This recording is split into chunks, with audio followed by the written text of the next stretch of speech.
Hello hello, ఏమప్పా నేను తెల్లవారు మీకు చెప్పిందేమి మీరు చేసేదేమి? సార్ నేను ఈరోజు తోలుకొని రేపు మొత్తం కంప్లీట్ చేసుకుని ఎంఆర్ఓ సార్ లేడు సార్, మార్నింగ్ రమ్మన్నాడు. సార్ ఈరోజు తోలి ఎందుకు సార్ వర్షం వస్తాం సార్, మళ్ళీ కీలో మళ్ళీ పోయాక సార్ బండి మాది.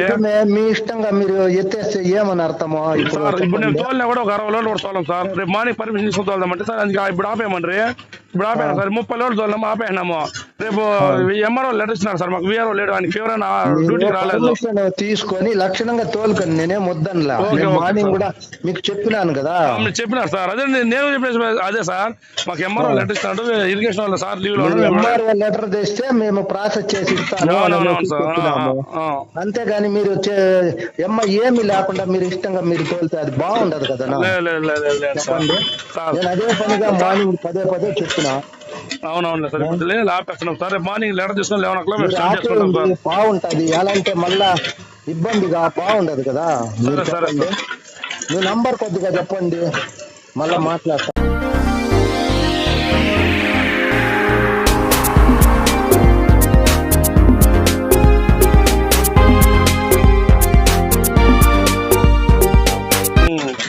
సరే, నేను మార్నింగ్ మాట్లాడతాను. ఇప్పుడు నిలిపేసేయండి. Okay sir.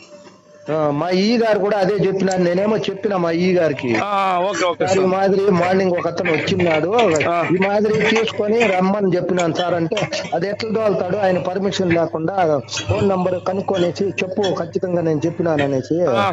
అది బాగుండదు, మళ్ళా ఊరికే యాక్షన్ తీసుకుంటే బాగుండదు అని అనేసి సార్ చెప్పినారు. మీరు నిలిపేయండి, ఇప్పుడు మీకు పర్మిషన్ తీసుకొని మీరు కావాలంటే లక్షణంగా తోలుకోండి. Okay sir. మీరు ఇప్పుడు నిలిపేసేయండి. చూడండి, ఇప్పుడు విలేకరులు అంతా ఇంత నైట్ లో ఫోన్ చేస్తే బాగుండదు కదా ఇవన్నీ. Okay sir. ఇప్పుడు నిలిపేసేయండి దయచేసి. సరే. ఇసుక సార్, మట్టి సార్.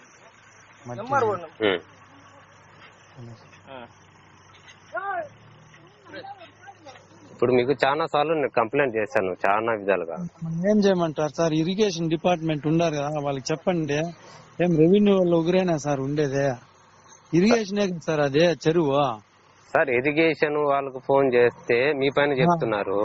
రెవెన్యూ వాళ్ళు ఒకరేనా ఉండేది వాళ్ళకి? ఇప్పుడు వాళ్ళే చెప్పారు, అక్కడ విఆర్ఓ ఉంటారు, విఆర్ఏ ఉంటారు, వాళ్ళని చూడమని చెప్పండి అని చెప్పేసి. ఒకరేనా జీతం తీసుకుంటాండేది? వాళ్ళు తీసుకోలేదన్నా జీతమా? వాళ్ళు జీతం తీసుకుంటా ఉన్నారు సార్, వాళ్ళు జీతం తీసుకోండి. కానీ మీరు ఆలోచన చేయండి సార్. ఇప్పుడు రెవెన్యూ వాడు ఒకడేనా ఉండేది, వాడు జీతం తీసుకోలేదా?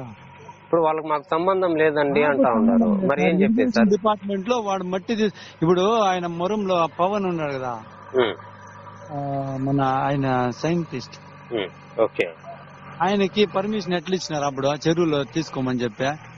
అప్పుడు ఎట్లా వాళ్ళకి సంబంధం ఉంది, ఇప్పుడు ఎట్లా సంబంధం లేదు? ఇంతసేపు కూడా ఇరిగేషన్ ఈ గారితో మాట్లాడితే చెప్పండి సార్, వాళ్ళకు రెవెన్యూ వాళ్ళకి సంబంధం లేదంట సార్. చెరువు ఎంక్రోచ్మెంట్ ఏమన్నా చేసింటే వాళ్ళకి సంబంధం అంట, మట్టి తీసుకునే దానికి వాళ్ళకి సంబంధం లేదంట అని చెప్పండి సార్. సరే సార్, అయితే రేపు తెల్లారి ఒకసారి మీ కాడికి కూడా వస్తాము, వాళ్ళ దగ్గర కూడా వెళ్తాము. చిన్న ఇంటర్వ్యూ ఇవ్వండి మీరు. సరే సార్.